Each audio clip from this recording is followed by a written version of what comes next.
Câmara de Campinas é um dos pontos de arrecadação da campanha do agasalho.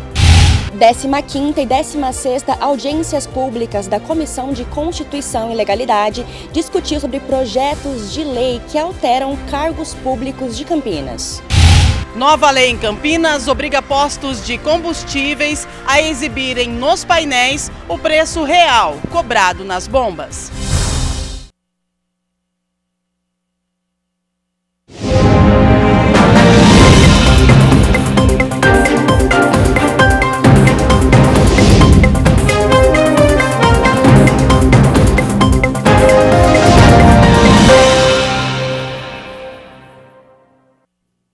Olá, boa tarde. Chegamos ao meio da semana, quarta-feira, 13 de maio de 2026. Começa agora o Jornal Câmara Notícia, ao vivo, meio-dia mais 2 minutos. Muito obrigado pela sua companhia, pela sua audiência e participe, mande a sua mensagem. Vamos conversar pelo número do nosso WhatsApp, 19 é o nosso DDD. Para você que é de Campinas e região já sabe, né? Pode ir direto, o número aparece aqui embaixo da sua tela. É o 978293776, ou você tem a opção de enviar esta mensagem apontando a câmera do seu celular para o QR Code. Também já aparece uma mensagem no seu celular, o WhatsApp da TV Câmara Campinas. Você aperta e pode enviar o seu elogio, uma crítica construtiva, o que você quer assistir aqui no nosso telejornal. A gente abre a edição de hoje com as notícias da metrópole. Cine Infância leva a sessão de cinema e atividades à Escola Júlio de Mesquita Filho, no Jardim São Vicente, aqui em Campinas. O projeto incentiva o acesso dos estudantes à cultura, com exibição de filme, tem bate-papo e atividades artístico-culturais. Olhares atentos e todo mundo prestando muita atenção. Teve cinema na Escola Júlio de Mesquita Filho, no Jardim Vicente, em Campinas, graças ao Cine Infância, que é um projeto realizado com patrocínio da Prefeitura de Campinas. As atividades estão sempre vinculadas à temática do filme e também em concordância com o público que a gente vai atender.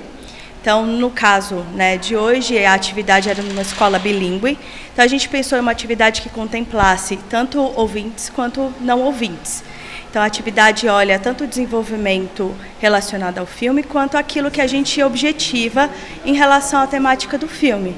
No caso aqui, foi uma experiência do som, mesmo para quem não ouve, a partir da vibração. Então, uma experiência de percussão corporal, utilizando o corpo inteiro, que é um instrumento que todo mundo carrega. A idealização do Cine Infância é da Fernanda, produtora responsável pelas sessões do projeto. O Cine Infância é um projeto de cineclube nas escolas e nós percorremos as escolas públicas na região metropolitana de Campinas e nós levamos sempre um filme brasileiro, curta-metragem, que traga alguma temática que a gente consiga desenvolver um bate-papo e que depois a gente realize uma atividade com as crianças relacionadas ao filme. Toda a sessão do Cine Infância envolve, além da exibição do filme, é claro, um momento de bate-papo e realização de atividades artístico-culturais com os estudantes. A gente tem percorrido 8 escolas aqui em Campinas, hoje é a nossa última sessão e fechamos com chave de ouro aqui nessa escola bilíngue para surdos. Foi bem legal, foi bem especial essa sessão aqui hoje. Como funciona? Como os filmes são escolhidos?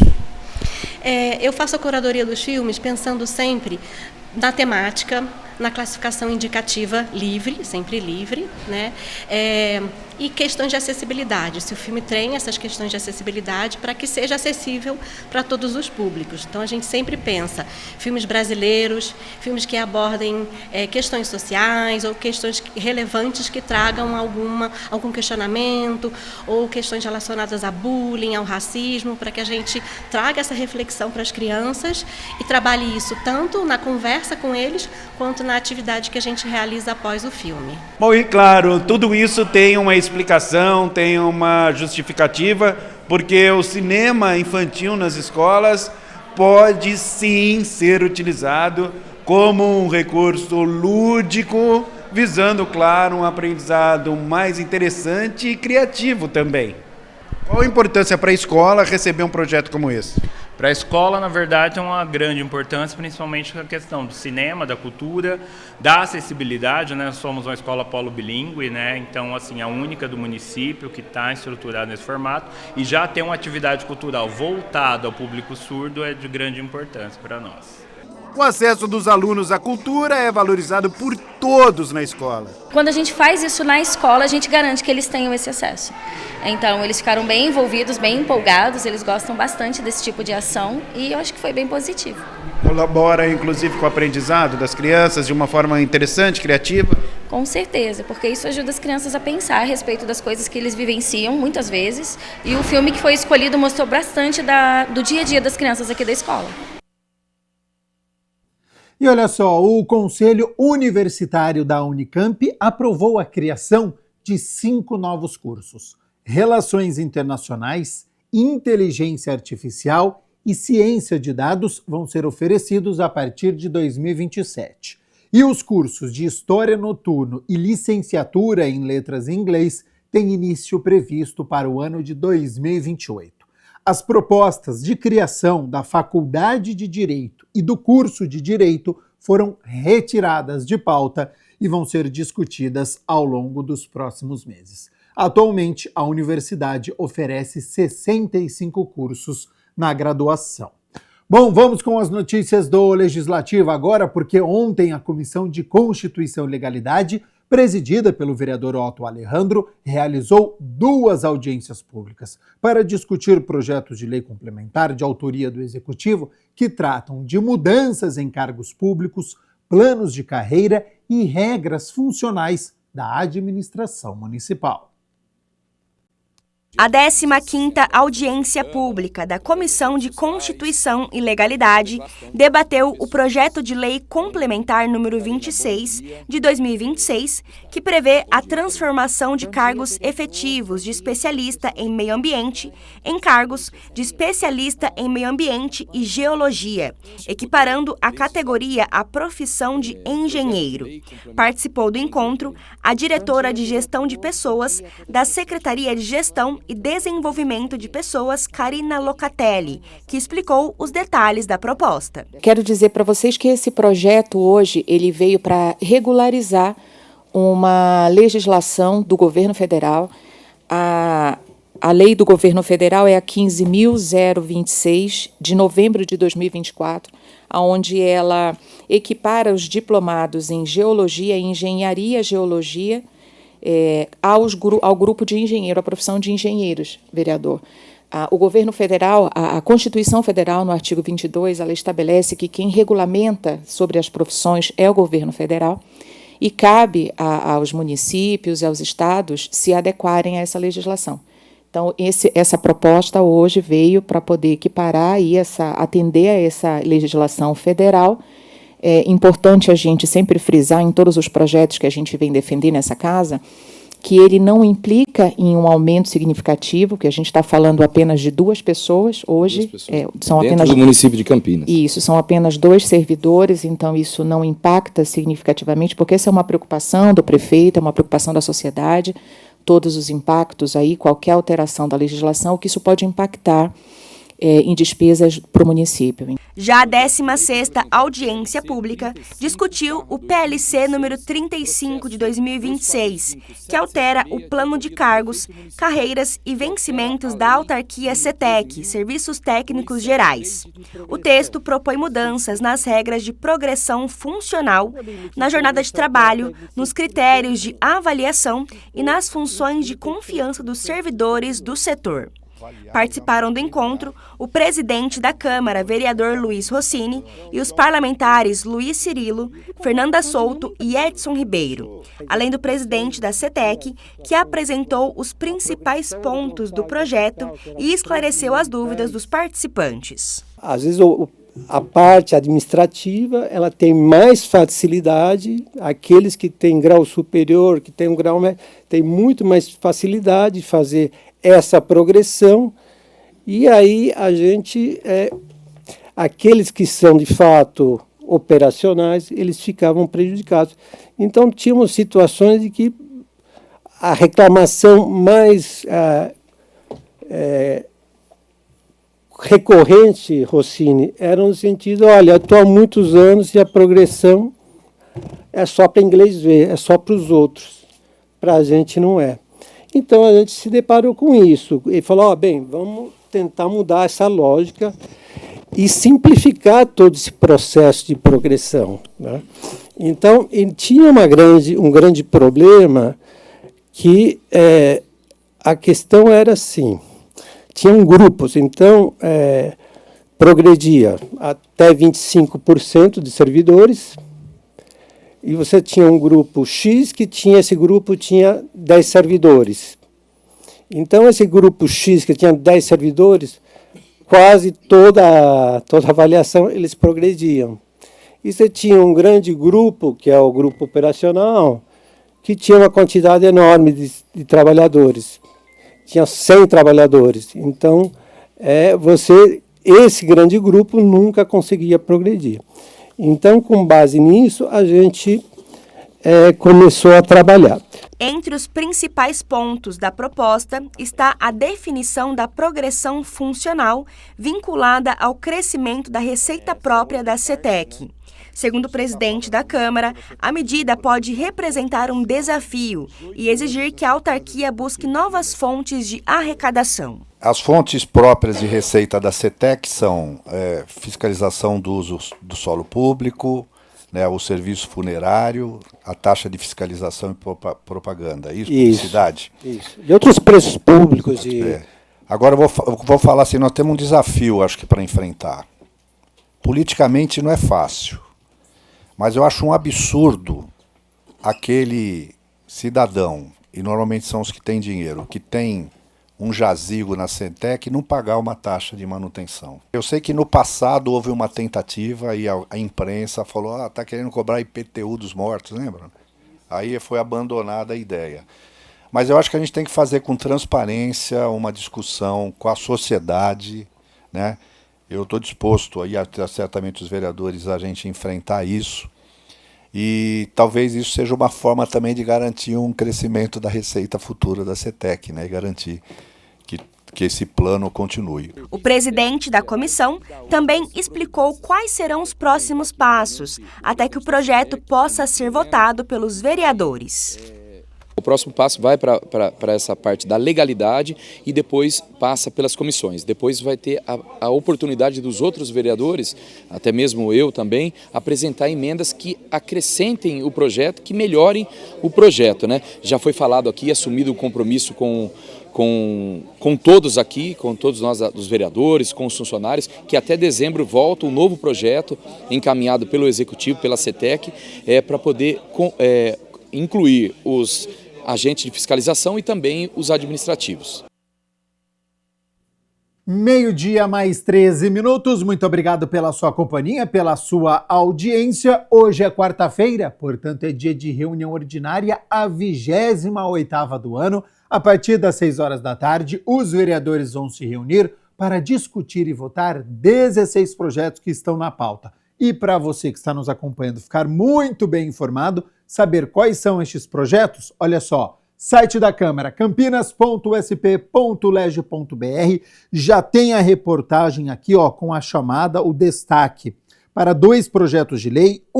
É a gratificação defesa civil. Essa gratificação está prevista num projeto de lei complementar de número 2, vai ser votado em segundo turno, é destinada exclusivamente aos servidores ocupantes do cargo de agente de defesa civil e aqueles que atuam diretamente em atividades finalísticas consideradas críticas.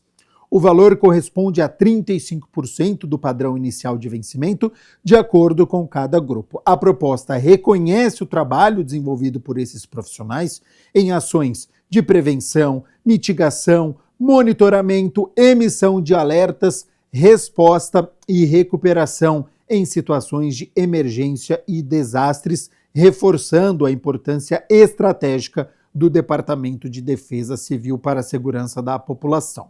E um outro projeto de lei complementar que vai ser discutido, mas esse, em primeira análise, ele propõe alterações numa lei complementar de 2025, aquela que regulamenta o estudo de impacto de vizinhança aqui em Campinas. De acordo com o Poder Executivo, a proposta busca aperfeiçoar a legislação vigente, deixando mais explícitas as situações em que o estudo vai ser exigido, especialmente em casos de obras novas, ampliações ou regularizações que envolvam criação ou aumento de unidades habitacionais em edificações de uso misto.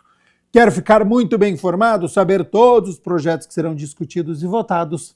É só entrar aí, campinas.sp.leg.br, o site está aqui embaixo da sua tela. A gente segue aqui com as notícias do Legislativo, porque a vereadora Guida Calisto promove debate público sobre as instituições de pesquisa do Estado de São Paulo. A Câmara Municipal de Campinas realizou um debate público com pesquisadores do Estado de São Paulo. A iniciativa foi da vereadora Guida Calisto. O que me chamou mais a atenção é esse projeto que tem no Estado de São Paulo de tentativa de desmontar as nossas instituições, as nossas universidades, que são espaços públicos de pesquisa, de ciência, tão importantes para a população. Aqui a gente teve acesso à informação que no Estado de São Paulo foram cortados mais de 70 mil cargos. Esses cargos são cargos voltados para a saúde, para a educação, para a assistência, enfim. E na área dos pesquisadores foram em torno de 5 mil cargos. O papel da ciência ele é de uma abrangência gigantesca, não é? Então, construir ciência significa a pesquisa, significa a análise, uma forma rigorosa, não é? Com metodologia rigorosa, para chegarmos a resultados efetivamente aplicáveis para a sociedade como um todo, em todos os seus aspectos. A discussão abriu um diálogo com a população sobre os institutos públicos de pesquisa em São Paulo, que, segundo a parlamentar, se enfraqueceram. Esses pesquisadores, minha gente, eles são responsáveis por fazer pesquisas em várias áreas, na área da agricultura, em toda a área da ciência, na área da saúde, na área do desenvolvimento agrário, enfim, né, em todas essas áreas tão importantes. A vereadora demonstra preocupação com a situação dos institutos. A associação, a APQC, que é a Associação de Pesquisadores em Ciência, né, do Estado de São Paulo, entrou com uma ação judicial e aí o juiz está exigindo, né, a partir de uma decisão liminar, está exigindo que o governo do Estado, antes de vender, apresente o estudo de impacto disso. Ou seja, se vender uma dessas áreas, qual vai ser o impacto disso para a população? A Frente Parlamentar de Enfrentamento às Violências Relacionadas ao Trabalho realizou uma reunião para discutir o racismo no ambiente profissional. O encontro aconteceu no plenário da Câmara de Campinas e reuniu representantes de movimentos sociais, pesquisadoras e especialistas em direitos humanos. Durante a reunião, Elisângela Nunes, do Centro de Referência em Direitos Humanos para a Prevenção e Combate ao Racismo e à Discriminação Religiosa, destacou a importância de acolher denúncias e fortalecer políticas públicas de enfrentamento ao racismo institucional e nas relações de trabalho. O Centro de Referência ele foi inspirado no Centro de Referência de Promoção, que hoje é Centro de Referência de Promoção da Igualdade Racial da cidade de São Paulo, mas no ano de 2006 foi criado como Centro de Referência em Direitos Humanos na Prevenção e Combate ao Racismo, lá na cidade de São Paulo. O pessoal daqui de Campinas ficou sabendo que São Paulo tinha um serviço como esse e falaram, olha, a gente quer também, e começaram a luta e demorou 10 anos de muita luta para que Campinas tivesse, né? Após o São Paulo é de 2006 e o nosso de 2016. Mas o que faz esse centro de referência? Basicamente, nós atuamos em 2 frentes de trabalho, sendo a primeira o atendimento de casos de racismo e discriminação religiosa, né? Nós acolhemos pessoas que são vítimas de racismo e discriminação religiosa para orientações, encaminhamentos, tudo que, na perspectiva técnica de um atendimento, pode ser feito. A gente fala que um caso de racismo, né, a construção de todos esses anos, nos levou a entender que o atendimento de um caso de racismo precisa contemplar 5 dimensões, que é a jurídica, administrativa, social, educativa e de saúde mental, né? A militante Naná Cosme, integrante da Maré Negra e do coletivo Afoxé e Leogum, chamou a atenção para os impactos do racismo estrutural na rotina dos trabalhadores negros e defendeu ambientes profissionais mais seguros, inclusivos e livres de violência. O racismo no local de trabalho, no Brasil, ele começa com a escravidão, né? Ele já começa ali. E a gente observa que, para você fazer uma pessoa trabalhar exaustivamente, sem ter nenhum tipo de recompensa, né? A violência era, a coerção violenta era o que era utilizado na época do Brasil colônia. E esse histórico, ele acaba deixando marcas profundas aqui na nossa sociedade. Quando a gente olha para o Brasil colônia, a gente vê mulheres negras, né, escravas, que trabalhavam na casa. A gente vê mulheres que trabalhavam na lavoura, homens que trabalhavam na lavoura. Famílias eram destroçadas, né? As pessoas da mesma família eram vendidas. E tudo isso, o próprio racismo, a própria escravidão, já é uma grande violência que eles passam. E o local de trabalho, que basicamente nessa época é o meio rural, né, também a forma era bastante violenta, os castigos, a morte, enfim, marcados a ferro, muitas vezes. E a gente acaba herdando um preconceito muito grande por conta desse período da escravidão em relação a algumas ocupações no Brasil.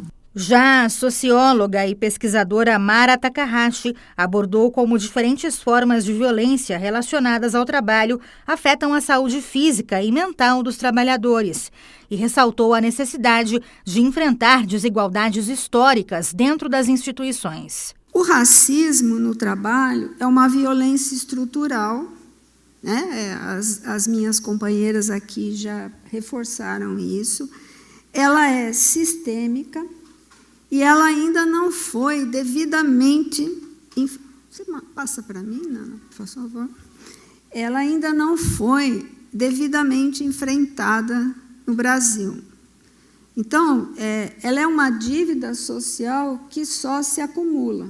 Presidida pela vereadora Mariana Conte, a frente debateu desafios para garantir condições de trabalho mais humanas e igualitárias, especialmente para a população negra.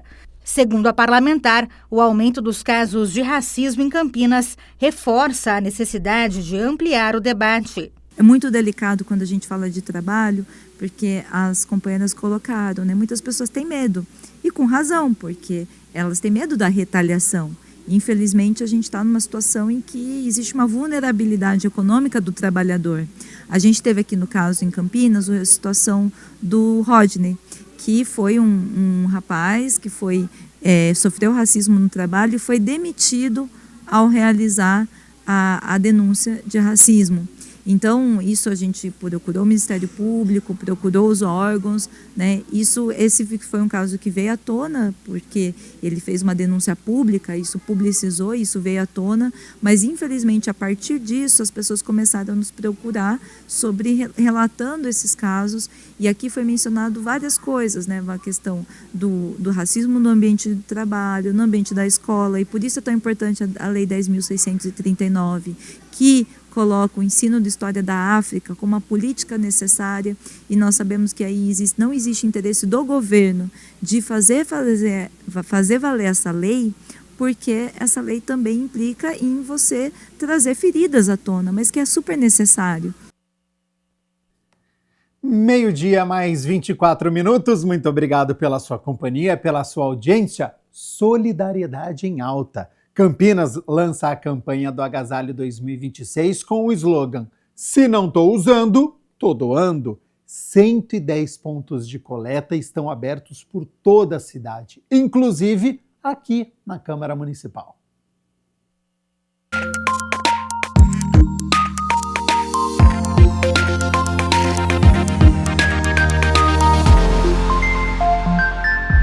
O momento agora é show de solidariedade.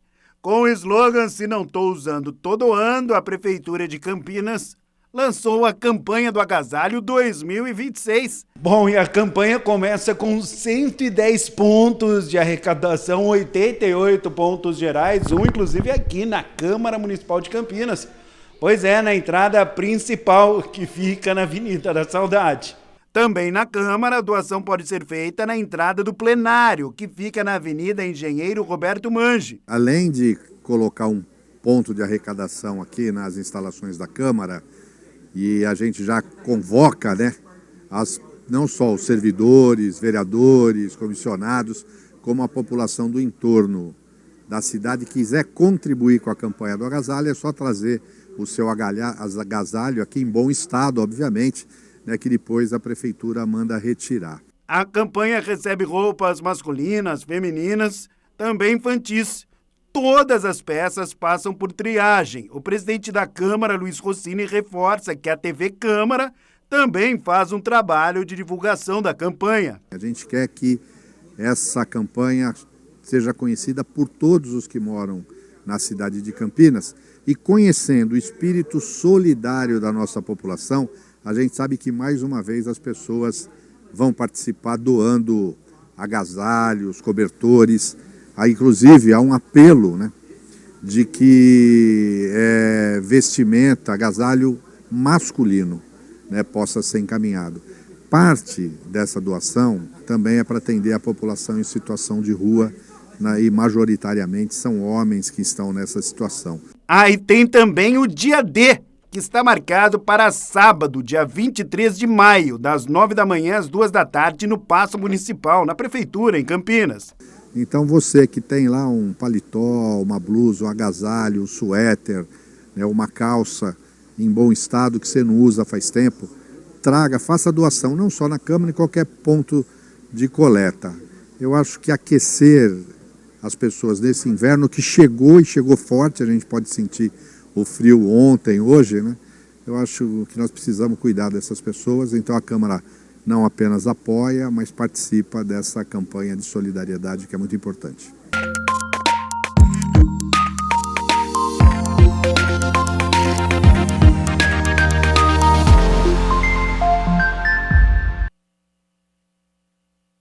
Entrou em vigor em Campinas a nova lei que proíbe postos de combustíveis de destacarem preços promocionais como valor principal nas placas informativas.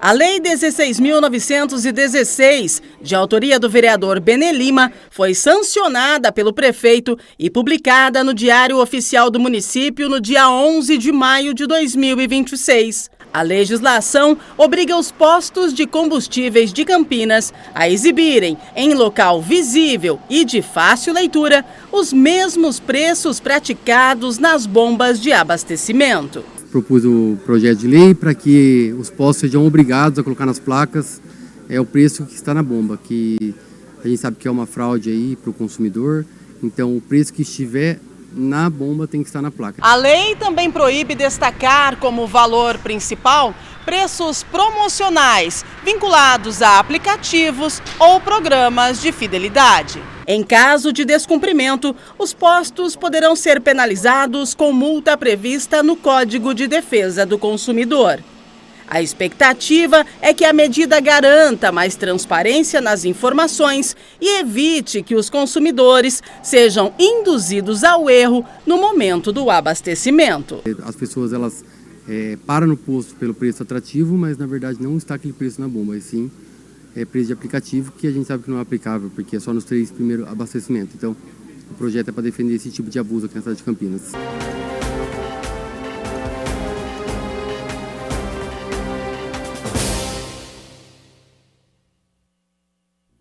Hora de homenagem no Jornal Câmara Notícia. Vereador Permínio Monteiro concede diploma de mérito gastronômico ao Piraju Botequim.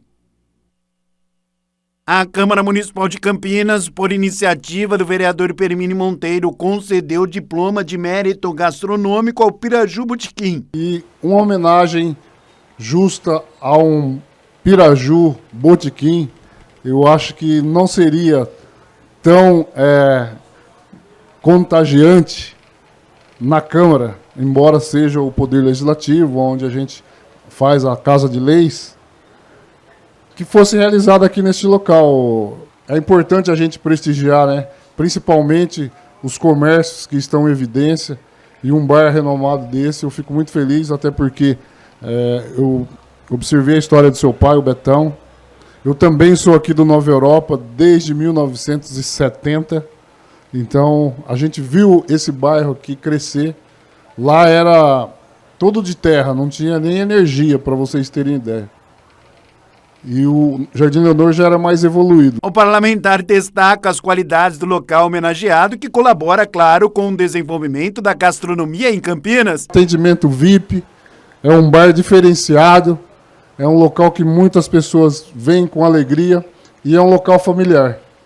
E eu fico muito orgulhoso de poder realizar essa tão importante homenagem aqui neste dia, no Piraju Botequim. Decoração que lembra botequins dos anos 50 e 60. Cada detalhe com uma história diferente, claro, né? Orgulho para toda a família. Agradecer a presença de todos, agradecer a presença do vereador também por esse diploma maravilhoso. A gente fica muito, muito orgulhosas, né, de estar acontecendo tudo isso na nossa vida, né?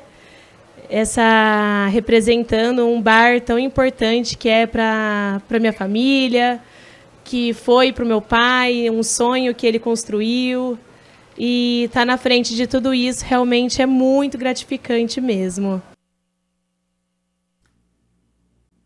12h mais 32 minutos, a gente segue aqui com o Jornal Câmara Notícia ao vivo nesta quarta-feira, porque o Centro de Pesquisa e Desenvolvimento em Telecomunicações e a Agência Brasileira de Desenvolvimento Industrial lançaram aqui em Campinas o projeto ECOS, visando o desenvolvimento de soluções tecnológicas inovadoras para tornar os data centers mais sustentáveis. Tema que você acompanha a partir de agora no nosso quadro, o Giro Ambiental.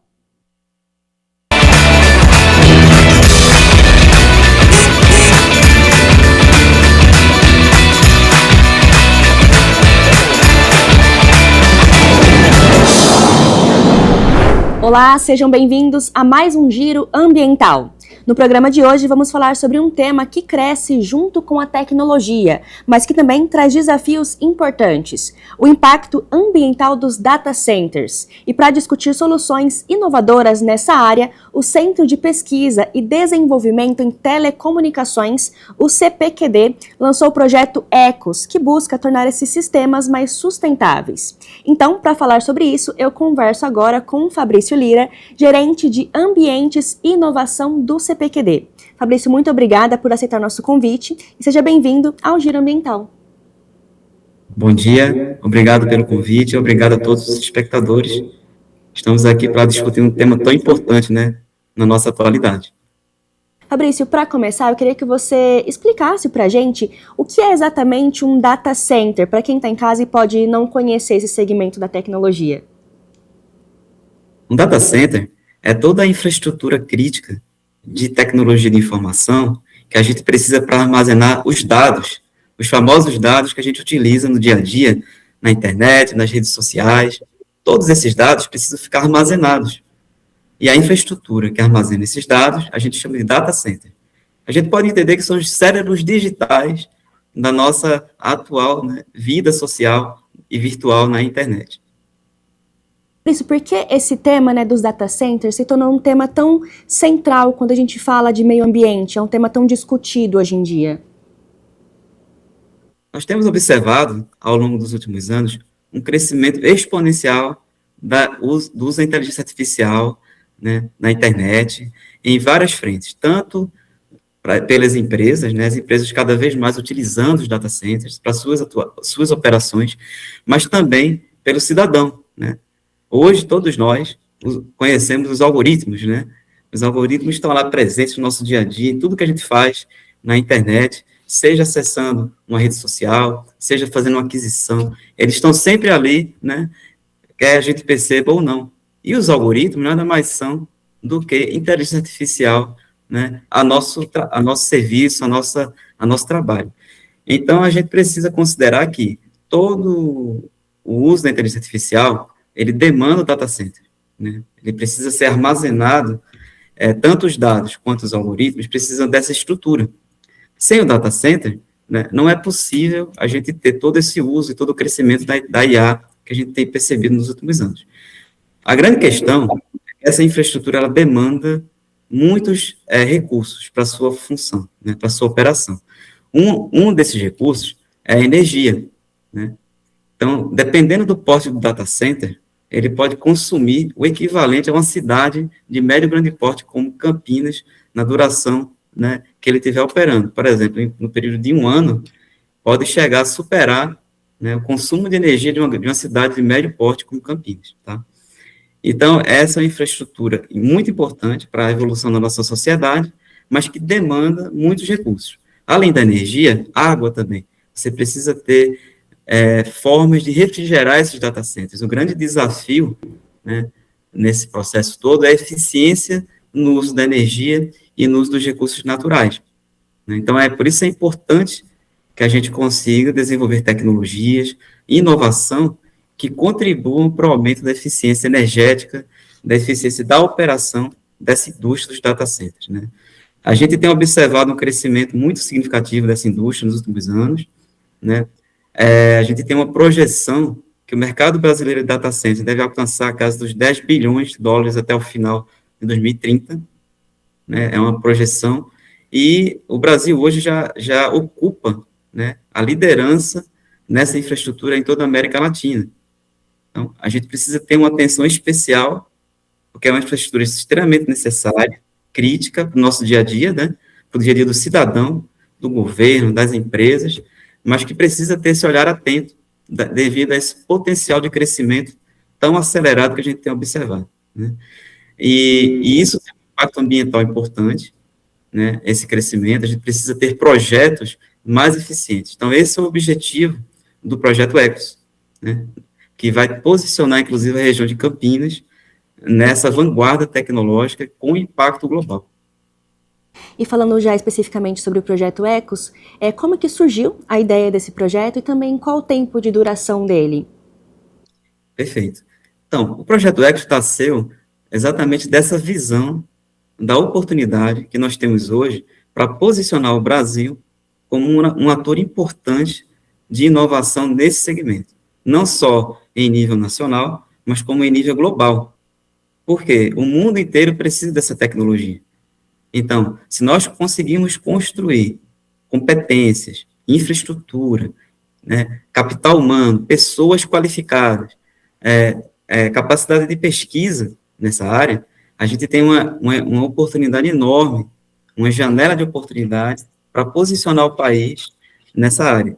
E Campinas também tem todos os recursos, todas as condições de desempenhar esse papel de liderança desse tema no país.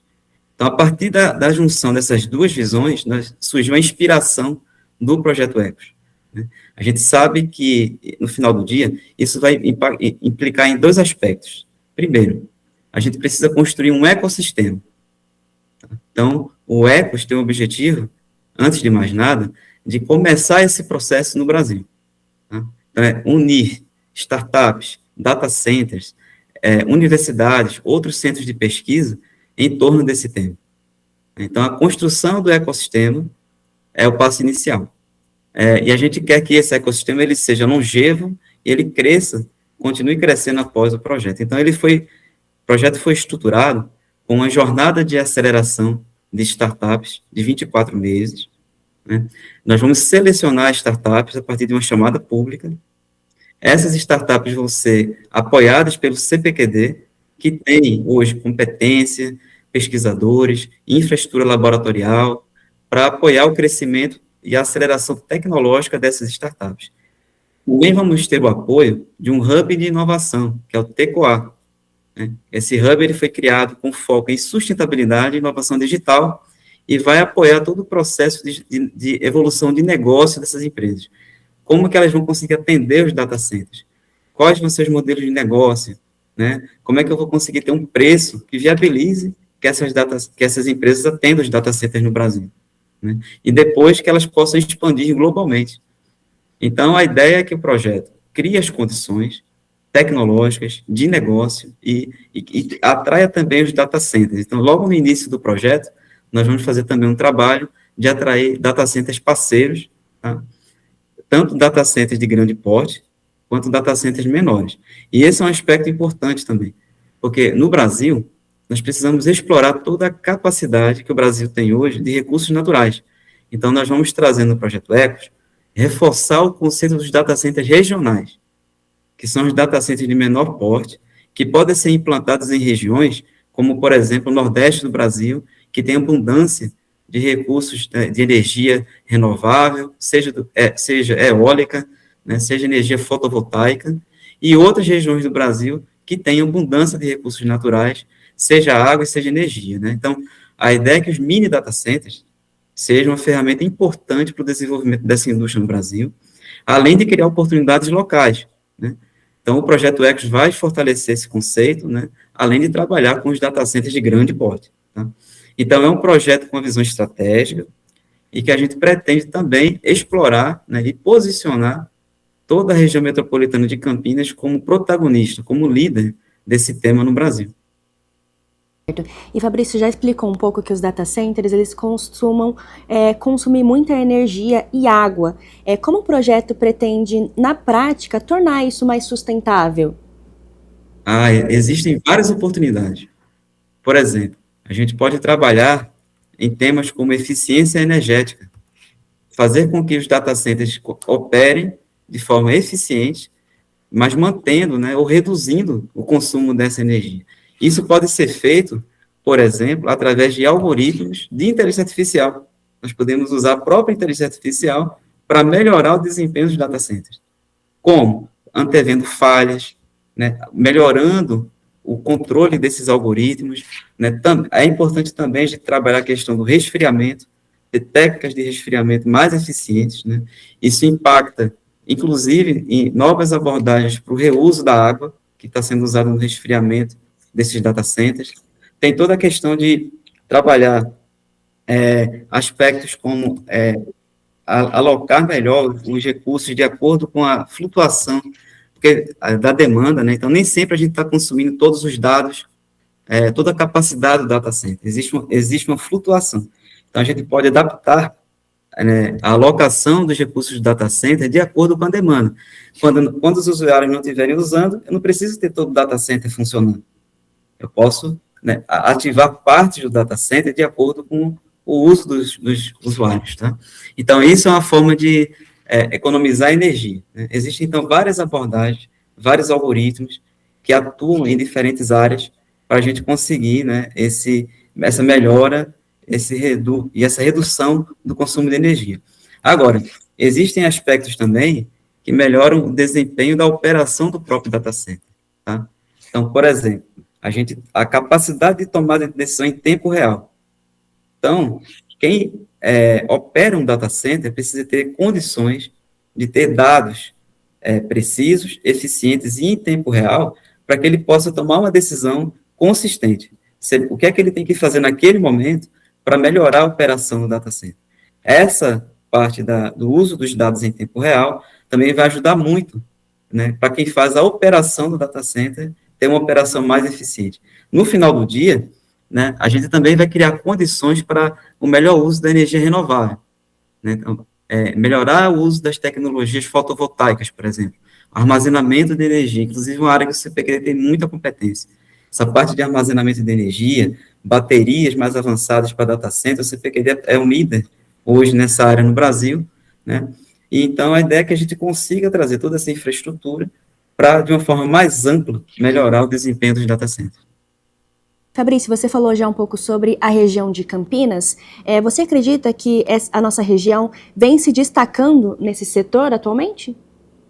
Olha, Campinas ela é um destaque, né? na inovação tecnológica no Brasil. A gente brinca que é o nosso Vale do Silício, né? Então, ela tem liderança em várias áreas. Certamente, o data center não está fora desse contexto, tá? Campinas hoje já tem algumas dezenas de data centers, né? A gente tem alguns números aí na casa de 20, 30 data centers relevantes, e isso está crescendo, e a ideia é que cresça mais ao longo do tempo, tá? Então, a gente acredita que sim, né? Campinas tem todas as condições. O projeto Ecos, na verdade, vai acabar criando uma base para que toda essa indústria, tá, se conecte, que toda a capacidade de pesquisa e desenvolvimento da região, as universidades, os outros ICTs, né, que tem aqui, além do próprio CPQD, possam atuar juntos, né, com as startups e os próprios data centers, para que a gente consiga ir ampliando esse ecossistema aqui na região, né. É um processo contínuo, o projeto Ecos, na verdade, ele é o início desse processo, né, a gente brinca que ele é uma semente que vai iniciar o crescimento, né, a criação desse ecossistema aqui na região. Mas eu diria que tem espaço para todos, né, e é muito provável que essa indústria cresça também aqui, né, fisicamente, em Campinas. Existe, lógico, um cuidado importante que a gente vai precisar ter com relação à disponibilidade de energia, né, como eu falei, o consumo de energia é muito elevado, a questão também do acesso aos mananciais de água, quais são as alternativas para a gente trabalhar essa questão do resfriamento, né, mas, sem dúvida, existe um potencial enorme que é importante que a gente também tenha o apoio das políticas públicas, tá? Inclusive na localidade, né, as políticas municipais que complementam essas ações que a gente está trabalhando aqui e até, eventualmente, a alocação de recursos, né, para viabilizar a expansão da iniciativa. Certo. E você citou que o projeto ele tem a duração de 2 anos, né? Terá a duração de 2 anos, mas também existe a possibilidade de ampliar o projeto se ele der certo, se o resultado for positivo? Sim, com certeza. Essa primeira etapa do projeto, ele tem o início, né, a construção das bases técnicas de competência, identificação dos atores que vão começar esse processo, mas a ideia é que com a atração de novos parceiros da própria indústria, a gente consiga captar mais recursos e que o próprio sucesso dessas startups, ao se posicionar nessa indústria, também gere novos recursos para a continuidade do projeto. Ao longo do trabalho, um dos objetivos nossos é justamente a gente construir um modelo de negócio que permita que tudo que vai ser construído ao longo do projeto possa ter continuidade. Essa, inclusive, é uma missão do Hub Tecoar, né, que é a construção desse modelo de negócio perene, mas a gente certamente acredita que com o sucesso dos resultados que vão ser encontrados, a gente vai conseguir atrair novos investidores e novos atores para aportar mais recursos no projeto. Então, é por isso que a gente pode, né, e quer que esse projeto continue, mesmo que seja em outras fases, com outros objetivos, mas certamente ele tem esse potencial de expansão, tanto em termos de escopo quanto no tempo. Fabrício, eu agradeço a sua participação aqui no Giro Ambiental e pelos esclarecimentos também sobre o projeto Ecos, que é tão importante. Eu que agradeço, estamos à disposição. Obrigada a você também pela sua audiência e agora você segue com as informações e curiosidades sobre o meio ambiente. Até o próximo Giro Ambiental. Um estudo da Universidade Charles Darwin, na Austrália, revelou que morcegos da espécie Macroderma gigas desenvolvem algo parecido com sotaques. A pesquisa, publicada na revista Ecology and Evolution, analisou colônias separadas por até 800 quilômetros e identificou variações nas vocalizações. Os cientistas encontraram diferenças em sons sociais, de conflito e até de ecolocalização, indicando a existência de dialetos entre os grupos.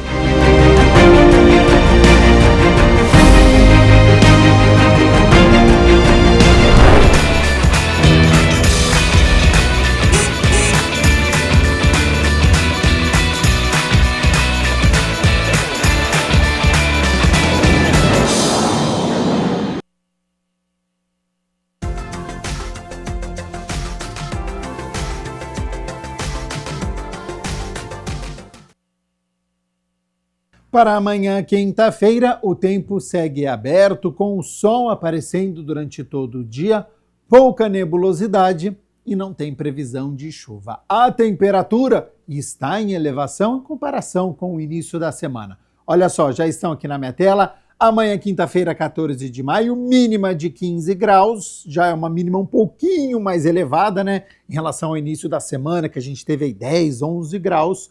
Amanhã, 15 e máxima de 26 graus aqui na cidade de Campinas.